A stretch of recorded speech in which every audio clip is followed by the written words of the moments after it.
പത്രക്കാര് ചോദിച്ചു, നിങ്ങളെ സിഹിറിന്റെ കാര്യം എന്തായി? ചെങ്ങായിമാരെ, 18-ലധികം വിഷയങ്ങളിൽ നിങ്ങളെ അഭിപ്രായത്തിൽ നിങ്ങൾ തമ്മിൽ തർക്കമുണ്ട്. ഞങ്ങൾ പറയുന്നത് 18-ലധികമല്ല, 18 മാത്രമല്ല, അതിലപ്പുറണ്ട്. സംസം വെള്ളം മഴവെള്ളം പോലെയാണ് ഞങ്ങളെ വിശ്വാസം. മടവൂരികൾക്ക്, സലാം സുല്ലമിക്ക് ചോദിക്കട്ടെ, ഞാന് സൗദി സർക്കാർ ഒരു ഹാജിക്ക് 5 ലിറ്റർ കന്നാസിൽ വെള്ളം കൊണ്ടുവരാനുള്ള അനുമതി കൊടുക്കുന്നില്ലേ? എന്താടോ ഹറമിൽ എഴുതി വെച്ച ഹദീസ്? മാഉ സംസം ബിമാ ശുരിബ ലഹു എന്നല്ലേ? സംസം എന്തുദ്ദേശിച്ചാണോ കുടിക്കണത്, സംസം അതിനുള്ളതാണ് എന്ന് അവിടെ ഹദീസ് എഴുതി വെച്ചിട്ടില്ലേ? മഴവെള്ളം പോലെയാണ് സംസം വെള്ളമെങ്കിൽ മടവൂരി വിഭാഗവുമായി ലയിച്ച KNM നയം വ്യക്തമാക്കണം.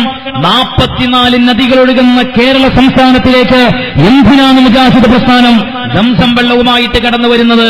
ദജ്ജാലിൽ ഈ മനുഷ്യന് വിശ്വാസമില്ല. നിങ്ങൾ ആലോചിക്കണം, ഖബർ ശിക്ഷയിൽ വിശ്വാസമില്ല, മീസാൻ എന്ന തുലാസിൽ വിശ്വാസമില്ല, സിറാത്ത് പാലത്തിൽ വിശ്വാസമില്ല. മ്യൂസിക് മടപൂരികൾക്ക് ഹലാലാണ്. ഈ നിപ്പിൽ എത്രണ്ണം എണ്ണിത്തരണം ഞങ്ങൾ നിങ്ങൾക്ക്? സിനിമ ഇറക്കൽ നിങ്ങൾക്ക് ഹലാലാണ്. നിങ്ങൾ ഒരു കാലത്ത് അവരെ പരിഹസിച്ച് കളിയാക്കി അതിന്റെ പേരിൽ പ്രസംഗിച്ചിരുന്നു. ലയനത്തിന് ശേഷം മാന്യമായി ഞങ്ങൾ ചോദിക്കാൻ ആഗ്രഹിക്കുകയാണ്, ഈ വിഷയത്തിൽ നിങ്ങൾ തീരുമാനമെടുത്തുവെങ്കിൽ ആ ആദർശ തീരുമാനം ആണായി പിറന്ന ഒരുത്തനും മീനടത്തൂരങ്ങാടിയിൽ വെച്ചുകൊണ്ട് സംസാരിക്കാൻ ധൈര്യമുണ്ടോ? നിങ്ങളെ തൊള്ള ഞങ്ങൾ തുറപ്പിക്കും, നിങ്ങളെ തൊള്ള ഞങ്ങൾ തുറപ്പിച്ചിട്ടേ അടങ്ങുകയുള്ളൂ. അതുകൊണ്ടല്ലേ ഞങ്ങൾ ഇങ്ങോട്ട് തരും. പരിപാടി നിർത്താൻ പോവുകയാണ്. എവിടെ നിങ്ങളെ ലെറ്റർ? എവിടെയാ നിങ്ങളെ ലെറ്റർ?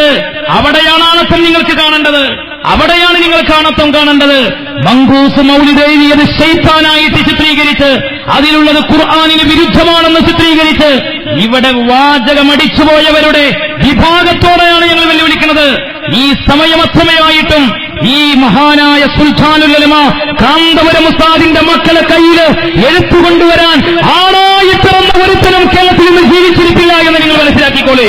സുന്നി പറയാൻ പ്രിയപ്പെട്ട സഹോദരങ്ങളെ, ഇവിടെ ആയിരക്കണക്കിന് മഹാനായ കാന്തപുരം ഉസ്താദിന്റെ അനുയായികളെ ഉസ്താദ് അവറുകൾ പറഞ്ഞു വിട്ടിട്ടുണ്ട്. സൈനുദ്ദീൻ മഖ്ദൂം ഞങ്ങൾ എഴുതിയ മൗലിദിലെ തെറ്റൊന്നും ഞങ്ങൾക്ക് കാണണം, ഞങ്ങൾക്കറിയണം. അങ്ങനെ ഒരു തെറ്റുണ്ടെങ്കിൽ ആ തെറ്റ് ഞങ്ങളെ പഠിപ്പിക്കാനുള്ള വലിയ തമ്പ്രാനെയാണ് ഞങ്ങൾ വിളിക്കുന്നത്. എവിടെയാണ് ആ തമ്പ്രാൻ? എവിടെ പോയി നിങ്ങളുടെ തമ്പ്രാൻമാർ? എന്തേ നിങ്ങൾക്ക് കാണാൻ കഴിയാതെ പോകുന്നത്? ശൈത്താൻ